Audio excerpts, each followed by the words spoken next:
우리는 이 코로나19라는 이 재난 앞에 직면하고 있습니다. 코로나19의 앞에 직면한다는 것은 죽음의 위협 앞에 있다는 사실입니다. 그 죽음의 위협 앞에서 인간은 지금 속수무책입니다. 어제 통계로 전체 전 세계 확진자 통계가 169만 8,881명. 아마 이것은 검사된 사람이니까 검사되지 않은 사람을 치면 엄청난 숫자로 지금 확산되고 있는 것을 알 수가 있습니다. 제 가장 많은 확진자가 미국이죠. 미국이 50만 2,876명, 사망자가 18,747명입니다. 어제 통계예요. 2위가 스페인인데요. 확진자가 15만 8,273명이고 사망자가 16,081명입니다. 이태리가 3위인데 확진자가 14만 7,577명이고요. 사망자는 스페인보다 더 많습니다. 18,849명이 지금 이태리에서 사망자입니다. 정말 요즘 속수무책이라는 말이 정말 단어 그대로입니다. 죽음 앞에서는 그 거대한 세계 최강국인 미국도 아무런 힘을 발휘하지 못하고 맥없이 무너지고 있고요. 우리가 중국도 죽음 앞에서는 아무것도 그 공산주의도 힘을 발휘하지 못하고요. 또 유럽의 이태리나 프랑스나 스페인 같은 경우도 2000년 기독교 문명을 자랑하지만 이 죽음 앞에서는 아무런 맥을 추지 못하고 쓰러지고 있습니다. 떵떵거리는 대기업도 마찬가지고요. 부자들도 두려움에 떨고 있습니다. 최고로 건강하던 세계적인 운동선수도 쓰러지고 20대 젊은이들도 세상을 떠나고 있습니다. 심지어 아기들도 세상을 떠나고 있습니다. 그야말로 속수무책입니다. 그것뿐만 아니죠. 죽음의 위협뿐만 아니라 지금 불과 2달 정도 지금 되었는데 전 세계에 어마어마한 변화가 오고 있습니다. 정치, 경제, 문화, 교육, 예술, 책 모든 분야에 쓰나미처럼 지금 경험해보지 못한 무너짐을 경험하고 있습니다. 갑자기 불황이 찾아오고 모든 사람들의 왕래가 자취를 감추었습니다. 식당도 극장도 비행기도 기차도 버스도 텅텅 비었습니다. 공항은 폐쇄되다시피 했고 또 200개 이상의 나라가 한국 사람 오지 말라고 세비장으로 문을 잠가버렸습니다. 이런 변화가 사실 우리 시대에 처음 겪는 변화죠. 그리고 정말 심각한 변화는 교회 문을 닫았다는 것이에요. 우리 중앙교회는 그나마 소형교회라서 이어오고 있지만 대부분의 교회들이 이건 사실은 예전에 우리가 6.25 때도 겪어보지 못한 교회가 스스로 교회를 폐쇄하는 이런 일들이 일어나고 있습니다. 1000년 만에 교회 예배당을 그것도 스스로 닫는 일이 지금 벌어지고 있습니다. 여러분, 코로나19로 인해서 우리가 가졌던 가장 큰 충격은 여러 가지가 있지만 결국 죽음의 위협이라는 것입니다. 제가 신문에서 이 기사 읽으면서 참 오늘 우리의 현실을 보여줍니다. 2년 전에 어떤 사람 이야기입니다. 거동이 불편한 어머니를 집에 모시기 어렵게 되어서 그때 95살의 어머니를 대구시 서구의 한사랑 요양병원에 모셨다고 합니다. 그리고 지금 이제 2년이 지났죠. 올해 97살이 되셨는데 이번에 한사랑 요양병원에 이번에 있던 환자들 중에 많은 어르신들이 코로나 바이러스에 감염이 되고 말았습니다. 그래서 한사랑 요양병원 폐쇄되고 지난 4월 1일에 모든 환자들을 대구 시립병원으로 이송하게 되었습니다. 그래서 가족들 연락이 온 거예요. 97살의 노모를 모셨던 이 64살의 아들이 아침 6시 30분부터 요양병원에 가서 어머니 나오길 기다린 거예요. 어머니 얼굴을 한번 보려고요. 언제 어머니가 이송될지 알 수가 없었습니다. 무려 아침부터 기다려 8시간이 지나서요. 오후 2시 50분에 방호부 차림의 구급대원들이 이 환자 운송용 병상을 끌고 병원 출입을 나옵니다. 희미하게 어머니 같았습니다. 소리를 어머니 소리쳤지만 결국 마스크를 쓰고 또 이 방호복을 착용한 아들을 알아보지 못했습니다. 그러나 그 병원이 천간에 나오자 30초도 못해서 바로 차에 실리는 것이야. 경찰들이 제지해서 어머니를 접근할 수 없도록 하였습니다. 멀리 4-5m 떨어져서 어머니 잘 다녀오시라고, 어머니 꼭 치료 받으시고 완치될 것입니다. 이렇게 노모를 향해서 소리칠 수밖에 없었던 아들이었습니다. 그토록 기다렸던 어머니에게 다가서지 못한 채 연신 손을 흔들고 인사를 건네는 것이 이 아들이 할 수 있는 유일한 길이었습니다. 그래서 막 그 구급대원에게 어디 병원으로 가느냐 물어봤을 대구 의료원으로 간다는 말을 듣고 대구 의료원으로 가봤지만 일체 면회가 되지 않고 그냥 거기서 발길을 돌려야 했습니다. 결국 구급차만 멍하니 바라볼 수밖에 없었던 것이죠. 여러분, 오늘 이것이 지금 일어나고 있는 현장입니다. 코로나19로 인하여 병에 들고 또 입원하는 이런 과정들입니다. 지금 코로나 바이러스 입원하면 그 누구도 면회가 되지 않습니다. 그러다가 치료되어서 퇴원하면 다행이지만 죽으면, 사망하면 바로 장례식이 없습니다. 코로나 바이러스 죽게 되면 사망하는 즉시 비닐봉지 안에 시신을 넣어서 하장장으로 직행합니다. 하장하기 전에 입간이면 이런 의식할 수 없습니다. 병원에서 비닐봉지에 넣은 그대로 하장장으로 가는 것이죠. 하장 다 한 후에 유골함에 넣은 후에야 유족들에게 인계를 합니다. 그때서야 받을 수 있어요. 유족들이 유골을. 사실 우리가 이 지금 사망자들이 겪는 이 현실이 지금 제가 읽은 신문의 기사 그대로입니다. 그래서 사람들이 어떻게 보면 두려움에 떨고 있는지 모릅니다. 근데 제가 오늘 이 말씀을 드린 것은 오늘 이 본문에 지금 이런 가족들이 있습니다. 이들이 처한 상황과 오늘의 우리가 겪는 상황이 너무 유사합니다. 오늘 요한복음 11장에 보면 우리가 잘 아는 이야기지만 그 예수님이 굉장히 사랑하는 가족들의 이야기입니다. 우리가 나사로, 마르다, 마리아 세 오누이지요. 정말 예수님을 사랑했던 사람이고 예수님도 이들을 참 사랑했습니다. 근데 이들 가정에 고난이 옵니다. 이 나사로가 병들어 죽게 되었다는 것이에요. 나사로가 병들어 죽게 되는데 결국 나중에 사망해요. 병든 것뿐만 아니라 죽습니다. 결국 이 죽음 앞에 슬퍼하는 마르다와 마리아와 가족들의 모습이 오늘 우리가 읽고 있는 본문입니다. 이 죽음 앞에서 울고 있는 마르다와 마리아, 그 유족들. 자, 이런 상황에 오늘 예수님은 무슨 일을 하시는가 하는 것이에요. 오늘 부활의 아침에 예수님이 하시는 일을 우리가 살펴보려고 합니다. 오늘 이런 상황 속에서 예수님은 나사로가 병들어 죽게 됐다는 소식을 듣고 제자들에게 자, 나사로가 있는 베다니로 가자 그럽니다. 근데 여러분, 이 제자들은 얼마 전에 유대인들의 위협을 언급하면서 지금 유대로 가는 것은 위험하다고 이야기합니다. 사실 예루살렘과 베다니는 한 3km 떨어진 거리에 있습니다. 1시간이 오갈 수 있는 거리지요. 그러니 만약 예수님이 베다니에 갔다가 유대인들이 알기라도 하면 유대의 지도자들로부터 예수님이 체포를 당하거나 공격을 당할 수도 있습니다. 이런 위험 때문에 제자들이 예수님이 베다니 나사로에 가는 것을 말렸던 것이죠. 그런데도 불구하고 예수님은 병들어 죽게 된 이 나사로의 소식을 듣고 베다니로 가십니다.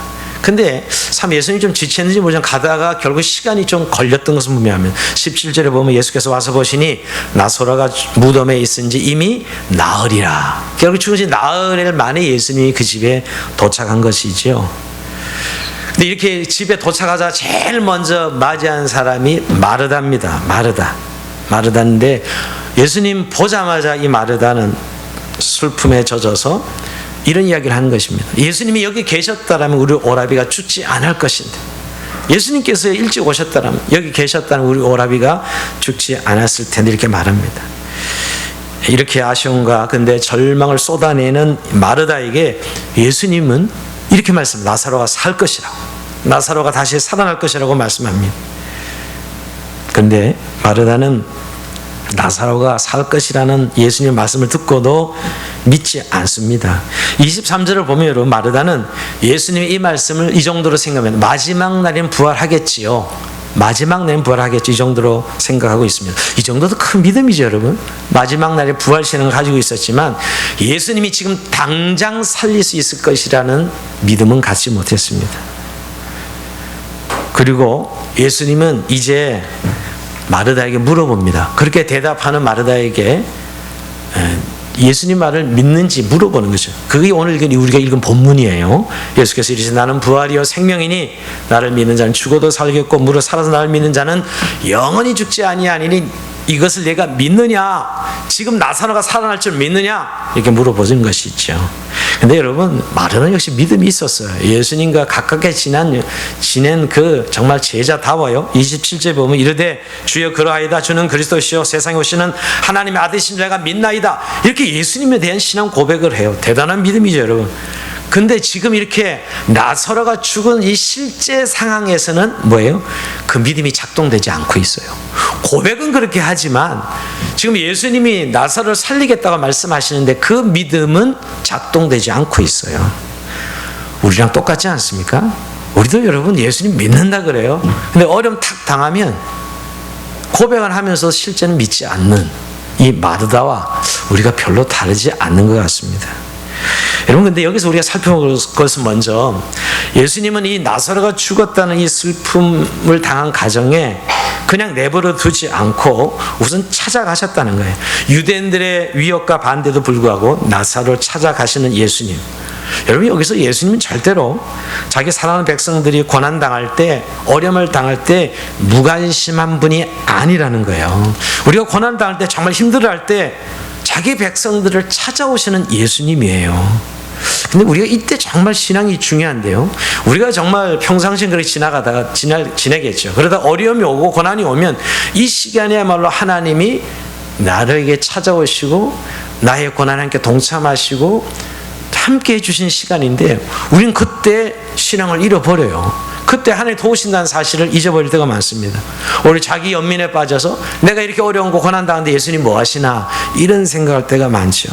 근데 예수님은 오늘 성경을 통해서 계속 우리에게 말씀하신 것이 우리가 질병으로 고통당할 때, 사랑 가족을 잃어버렸을 때, 여러 가지 어려움을 당할 때 그때야말로 예수님이 함께 해주시는 시간이라는 거예요. 그 때문에 예수님이 찾아오시는 시간이라는 거예요. 우리의 고난이 현재 함께 하신다는 시간이에요.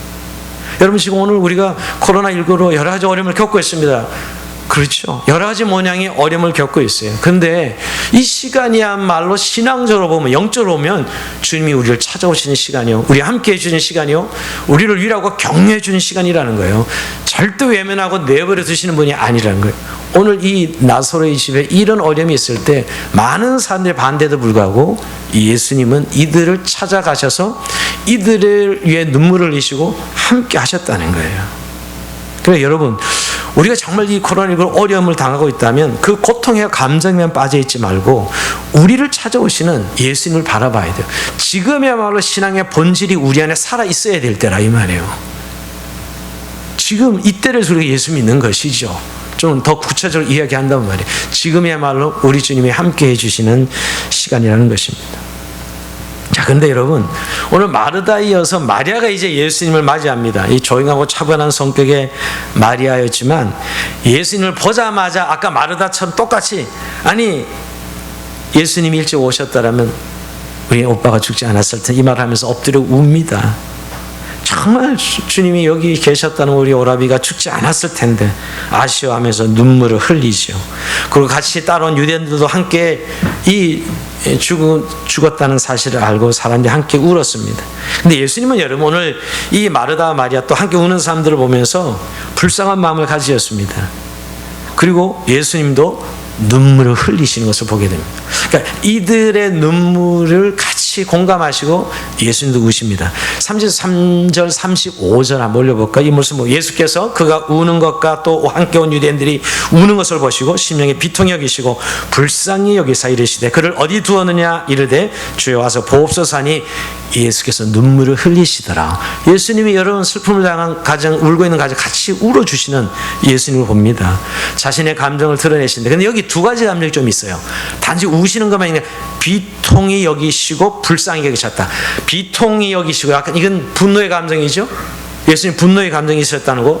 또 하나는 불쌍히 여기시고 울으셨다. 이거는 동병상련의 그 슬픔에 같이 울어주시는 예수님의 모습입니다. 이 두 가지를 다 표현하고 있는데요. 여러분, 왜 예수님이 비통해 하셨을까요? 왜 분노하셨을까요? 여러분, 이 죽음으로 인하여 인간의 현실에, 정말 죄로 인하여 죽음이 온 거 아니겠어요? 이 인간의 현실에 공감해 주시는 것이죠. 즉 예수님은 하나님이 창조된 인간이 죽음 앞에 무력되게 소멸되는 것을 보시고 분노하시는 거예요. 비통해 하시는 것이죠. 죄로 인하여 죽을 수밖에 없는 인생, 지금 소멸되는 인생을 보면서 비통해 하시는, 분노하시는 감정이죠, 여러분. 근데 여기서 끝나지 않고 주님은 또한 그 사랑하는 가족을 잃어버리고 우는 사람들과 같이 공감하는 불쌍히 여기시는 마음이죠. 불쌍히 여겨 우셨다. 그러니까 이런 고통 중에 있는 가족들을 보시고 그저 냉정하게 뒷짐지고 계시는 분이 아니었어요.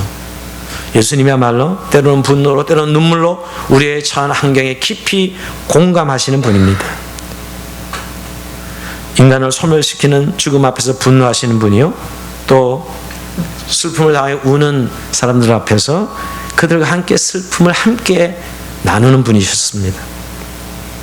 여러분, 코로나19 상황을 우리가 맞이하는 오늘 인류와 저와 여러분 삶 가운데 주님은 냉정하게 뒷짐지고 계시는 분이 아니라는 거예요. 지금도 우리와 함께 하셔서 이 전염병으로 인하여 죽고 고통당하는 이웃과 함께 하시는 분이 바로 예수님입니다. 물론 저는 이 모두를 절망에 빠뜨린 죽음 앞에 예수님, 또 분노하시는 분도 예수님이시요, 인간의 탐욕으로 인하여 세상에 번지고 있는 이 상황들 앞에 예수님은 분노하고 비통해 하십니다. 그러나 또한 그로 인해 슬퍼하고 애통해하고 아파하는 가족들과 함께 눈물을 흘려주시는 분이죠. 요즘 이런 의미에서 공감 능력이라는 단어를 쓰는데, 예수님이야말로 정말 공감 능력을 가지고 계신 분입니다. 요새 자주 사용하는 단어죠. 이 시대 트렌드 같아요. 공감은 타인이 무엇을 느끼고 있는지 인식하고 타인의 관점에서 상상해 보면서 타인이 경험하는 정서를 대리적으로 지각하거나 경험하는 것을 의미해요.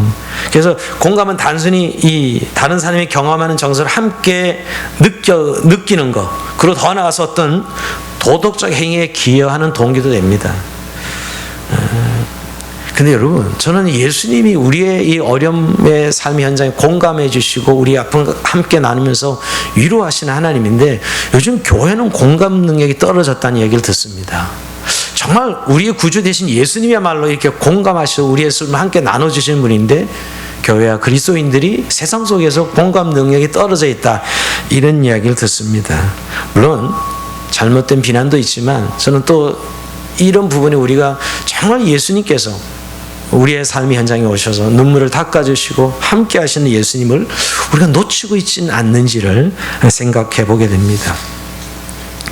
그러면서 오늘 다시 한번 우리의 삶 가운데 함께 하시는 예수님을 모시고 우리가 큰 위로와 은혜를 누리기를 원합니다. 자, 이제 마지막으로 여러분, 결국 예수님이 분노와 눈물로 죽어가는 인간의 현실 앞에 깊이 공감할 뿐만 아니라 이제 공감에만 머물지 아니하고 우리의 고난의 현장의 문제를 해결해 주십니다. 즉 나사로를 살리시는 것이죠. 지금 나사로는 죽은 지 나흘이나 돼서 무덤에 들어가 있습니다. 예수님께서 무덤가에 가서 그 무덤에 돌을 옮겨 놓으라 하죠. 그때 이 마르다가 당황하면서 말합니다. 39절에 주여, 죽은 지가 나흘이 되었음에 벌써 냄새가 나나이다. 무슨 소리 하십니까? 이런 완전히 예수님 한 수 가르치려고 냄새가 나는데 돌물을 옮기라니요. 예수님 단호하게 믿음을 요구하죠. 네가 믿으면 하나님의 영광을 보리라. 40절 이렇게 말씀합니다. 결국 이 말씀에 돌문을 옮깁니다. 드디어 막은 돌이 옮겨지고 예수님이 하늘을 우러러 기도하십니다. 그 후에 예수님께서 큰 소리 외치십니다. 나사로야 나와라! 외치십니다. 나사로야 나오라.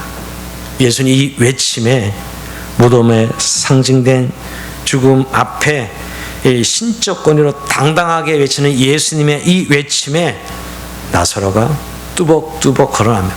이 수족이 배로 동여 있는 그 얼굴을 동여매 있는 채로 걸어나오는 거예요. 상상하면 더 끔찍합니다. 사실은 뚜벅뚜벅 걸어나옵니다.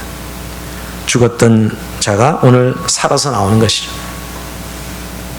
이 살아난 자 누구죠? 나사로입니다. 나사로. 이렇게 주님께서 나사로를 살리시는 것, 이 예수님께서 나사로 살리시는 것은 어떤 것을 증명하는 거죠? 나는 부활이요 생명이니, 이 말씀을 그대로 확증하는 말씀이에요. 나는 부활이요 생명이라고 이 말씀을 확증하는 것이죠. 여러분, 오늘 예수님께서 이 부활절 아침에 우리에게 나는 부활이요 생명이다 하셨는데, 여기는 두 가지를 말씀하고 있습니다. 나는 부활이요 생명이, 나를 믿는 자는 죽어도 살겠고, 자, 나를 믿는 죽어도 살겠고 하는 것은 내세에 우리가 부활을 덧입을 것을 말씀하는 내세 신앙이죠. 우리도 나중에 장차 예수님 재림할 때 우리도 부활할 것이다라는 그 부활을 믿는 믿음을 말씀하는 것이고, 그 다음에 무릇 살아서 나를 믿는 자는 영원히 죽지 아니하리라는 것은 그 부활을 믿는 우리에게 영원한 삶, 영원한 영생의 삶, 즉 부활 신앙으로 살아가는 하나님 나라의 백성의 삶을 말씀하고 있는 것입니다. 여러분, 예수님께서 나사로를 살리기 전에도 이미 전에 있던 사람들에게 그 말씀을 하셨어요. 요한복음 5장 25절을 보면 이렇게 말씀하셨습니다.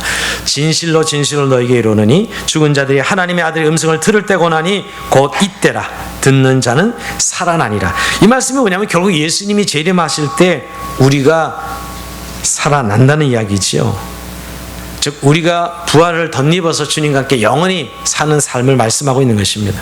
자, 이런 의미에서 우리가 부활의 실제가 우리 것이 된다는, 우리는 이 세상에서 죽음으로 끝나는 자들이 아니라 다음 세상에서 부활을 덧입어서 영원히 새하늘과 새 땅에서 주님과 함께 살아가는 삶을 말씀하고 있는 것이죠. 종말론적인 관점에 부활을 믿느냐 하는 것을 말씀하고 있는 것입니다. 우리의 인생은 죽음으로 끝나는 자들이 아니요, 죽음으로 묶여있는 자들이 아닙니다. 근데 아직도 부활신앙 그러면 그저 죽은 자들을 위로하는 그런 부활신앙? 이런 분들 많습니다. 그저 교리 정도죠. 죽은 자들을 위하는 교리 정도로 생각하고 부활의 실제를 믿지 않는 사람들, 뭐 죽어봐야 알지 어떻게 아는가, 이런 정도의 신앙을 가진 사람들이 있습니다. 그러나 여러분, 주님이 분명히 부활의 첫 열매가 되셔서 우리도 다시 다 부활할 것을, 왜 첫 열매를 강조하신 거예요? 예수님의 첫 시범으로 부활하시고 그 뒤로 믿는 모든 이들이 부활할 것이기 때문에 그렇게 말씀하신 것이죠. 여러분, 그래서 우리는 더 이상 현재의 삶에만 살아가는 자들이 아니라 죽음 저편 너머의 부활의 영광스러운 새하늘과 새 땅에서의 영원한 삶이 우리에게 보장되어 있는 것이죠. 이것을 믿느냐 하는 의미의 믿음을 말씀하고 있는 거예요. 나는 생명이니 하는 것은, 살아서 믿는 자들은 영원히 죽지 아니하는 말씀은 결국 우리가 이 땅 가운데 부활의 삶을 살 것을 말하는 것입니다. 즉 부활신앙을 말하는 것이죠. 우리가 살아서 이 살아가는 세상 속에서도 부활신앙으로 살아간다는 것이에요. 여러분, 부활신앙이 뭐예요? 저는 지난 한 주간 여러분 이 고난주간 사순절을 겪으면서 십자가를 깊이 묵상하면서 올해는 특별히 저에게 주시는 하나님의 메시지는 그 예수님의 십자가말로 나를 사랑하신 것을 증명해 보이는, 정말 나를 사랑하셔서 나를 구원하시기 위하여 고난받아 십자가 진 예수님입니다. 물론 너무나 잘 알고 있는 내용이지만 말씀을 묵상할수록 정말 그의 죽음이 무엇이었는가, 철학도 아니고 교리도 아니고요, 무슨 깊은 신학도 아니었으며 제게는 정말 나를 사랑하셔서 나를 위하여 죽어주신 예수 그리스도. 로마서 5장 8절 그대로입니다. 우리가 아직 죄인 되었을 때 그리스도께서 우리를 위하여 죽으심으로 하나님께서 우리에게 된 자기의 사랑을 확증하셨느니라. 정말 주님은 나를 향한 사랑을 십자가에서 보여주신 것입니다. 여러분, 이렇게 십자가에서 부활하셔서 여러분 오늘 아침에 살펴봤던 새벽 예배에 예수님께 첫 마디 주신 선물이 뭐죠? 평안할지어다. 우리에게 평안을 약속하시면서 제자들에게 무엇을 약속하셨는데, 내가 세상 끝날까지 너희와 함께 있으리라. 이제 더 이상 떨어지지 않고 너희 안에 보혜사 성령을 통해서 세상 끝날까지 나 너와 함께 할 것이다. 이게 부활신앙의 본질이에요. 예수님 부활 우리에게 주신 선물이 평안과 하나님께서 우리와 함께 하시는 삶을 약속하신 것인데, 이건 약속의 실제죠. 부활신앙이 뭐냐고요? 우리와 함께 하시는 예수님과 살아가는 삶이에요. 그래서 더 이상 우리가 이 세상 살면서 늘 이 세상, 죽음의 세상, 어둠의 세상, 죄로 물드는 세상, 걱정과 근심과 염려로 살아가는 세상인데, 우리는 주님과 함께 동행함으로 빛된 삶을 살고 진리로 함께 걱정 근심하는 삶이 아니라 승리하는 삶을 우리가 약속하신 것이죠. 이게 부활신앙입니다. 살아서 우리가 부활을 경험하는 것입니다. 여러분, 오히려 한번 그냥 눈 감고 순교하는 건 쉬울지 모르겠어요. 물론 쉽다는 말은 어폐가 있지만, 그냥 매일매일 여러분 우리가 부활을 경험하는 삶, 주님이 우리와 함께 하시는 약속을 믿고 오늘 우리에게 평안을 주는 예수 그리스도, 이 부활하신 주님과 함께 살아가는 삶이 부활신앙이죠. 우리가 이것을 정말 이 어려운 시대를 살아가면서 우리가 경험하고 있느냐는 것이에요. 그래서 주님께서 여러분 오늘 이 마르다 마리아 참 신앙이 좋은 자매임에도 불구하고 예수님께서 말씀한 네가 믿느냐, 시험 문제를 내듯이 물어보십니다. 저는 이 질문이 오늘 우리를 이 코로나19로 어려운 시대에서 우리에게 동일하게 물어보는 질문이라고 생각합니다. 네가 믿느냐? 정말 실제 부활을 믿고 내가 너희와 보혜사 성령 함께 하시는 부활 신앙을 믿느냐? 라고 물어보시는 이 아침인 것 같습니다. 여러분, 오늘 정말 예수님께서 우리가 죽고 나서 다시 살릴 것을 믿는 믿음, 내세에 대한 확신이 있는 신앙, 여러분 그런 사람들이 죽음에 두려워할 이유가 없지요. 여러분, 죽음을 왜 두려워해야 됩니까? 우리의 부활을 믿는 그리스도인이라면. 오늘 주님께서 마르다에게 그렇게 믿음을 강조하셨던 것도 바로 그 이유입니다. 죽은 자를 살리신 하나님의 능력을 믿느냐고 물어보시는 것이죠. 사실은 마르다 마리아는 믿음이 없었던 건 아니었습니다. 그러나 지금 눈앞에 있는 나사로를 살리시겠다는 예수님의 말씀을 믿지는 못했지요. 여러분, 우리가 천국 갈 것이라는 그런 믿음은 가지고 있는데 삶의 현장에서 부활의 주님으로 인하여 부활하는 삶을 믿지 못하는 그런 신앙생활을 할 때가 많습니다. 우리가 어려움이 올 때, 고통스러운 환경을 맞닥뜨릴 때 우리가 그 부활 신앙을 놓쳐버리는 것이죠. 근데 오늘 주님은 우리에게 그 부활을 믿으라고 말씀하고 있습니다. 오늘 여러분 본문에 주님께서 이런 믿음을 확인하기 위해서 한 가지 실습을 시킵니다. 네가 믿느냐 하고 나서 어떤 실습을 시키죠? 나으리에 대해서 썩은 시신의 냄새가 나는 무덤 앞에 가서 예수님께서 돌을 옮겨라 그럽니다. 예수님 돌을 못 옮기지 않고 못 나오게 하겠어요? 그러나 오늘 돌을 옮기라고 하십니다. 이건 굉장히 의미 있는 믿음의 훈련이에요. 믿음의 훈련. 이들이 지금 예수님이 나사로를 살리신다는 불신이거든요. 이 불신의 돌덩어리를 제거하기 위해서 예수님은 이 돌문을 네가 옮겨라 그럽니다. 처음에는 벌써 썩어서 나으리나 돼서 말도 안 되는 소리 하지 마십시오 했던 이 마르다 아니겠어요? 그러나 주님이 네가 믿으면 하나님 영광을 보리라 했을 때 결국 옮기죠. 그래서 돌문을 옮기는 행위가 뭘까요? 정말 믿는다면 순종이죠. 믿음의 순종이 돌문을 옮기는 행위입니다. 우리가 정말 믿는다면 우리의 삶의 현장에서 우리의 돌을 우리가 옮겨야 되지요. 그때 주님이 역사하시고 일하시는 거 아니겠어요? 나사로에 나오라. 우리의 삶 가운데 하나님의 일이 이루어지는 거 아니겠어요? 우리가 정말 가진 믿음이 이런 순종에 수반되는, 순종을 수반하는 믿음을 가지고 있는지 돌아보고 주님이 이 부활절에 요구하시는 믿음이 바로 이 믿음이라는 것이에요. 사실 코로나19로 인해서 두려움에 사로잡힌 분들이 많습니다. 아니, 눌려있는 분들이 많습니다. 정말 TV 보고 있으면 내가 그 병에 걸릴까봐 아무것도 하지 못하는 사람들도 있습니다. 그것뿐만 아니라 여러 가지로 닥쳐오는 상황으로 인하여 절망하는 분들도 있습니다. 이렇게 가다가 우리 미래는 계속 지속될 수 있는지, 또 자녀들을 보면서 걱정이 태산인 분들이 많습니다.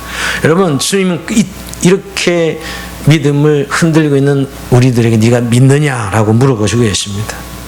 말씀을 마칩니다. 예수님은 지금도 우리에게 물으십니다. 예수께서 이르시되 나는 부활이요 생명이니 나를 믿는 자는 죽어도 살겠고 무릇 살아서 나를 믿는 자는 영원히 죽지 않으니 이것을 내가 믿느냐. 아까 말씀드린 네가 정말 실제의 부활을 믿느냐 하는 것이고요. 또 정말 부활 신앙을 가지고 있느냐. 지금 하나님 나라의 백성으로 주님이 함께 하시는 영생의 삶을 살고 있느냐고 물어보시는 것입니다. 더 이상 어둠과 죄 가운데 있는 것이 아니라 빛 가운데 거하여서 진리로 예수님 함께 동행하는 삶을 살고 있느냐고 물어보십니다. 여러분 이해하시면 다시 한번 2020년도 주님이 우리를 찾아와 주셔서 일하시길 원하십니다. 나사로의 이 죽음 앞에 찾아오셨듯이 우리의 삶에도 이런 슬픔과 이런 죽음을 경험한 우리 현장에도 주님이 오셔서 오늘 일을 하시는데 내가 믿느냐라고 말씀하시고 우리의 돌문을 옮기라고 말씀하고 있습니다. 오늘도 이 주의 말씀에 순종해서 다시 한번 부활의 신앙과 믿음을 회복하는, 부활의 신앙을 승리하는 저런 삶이 되길 주의 이름으로 축원드립니다. 자, 우리 말씀 생각하면 잠시 기도하는 시간을 가집시다.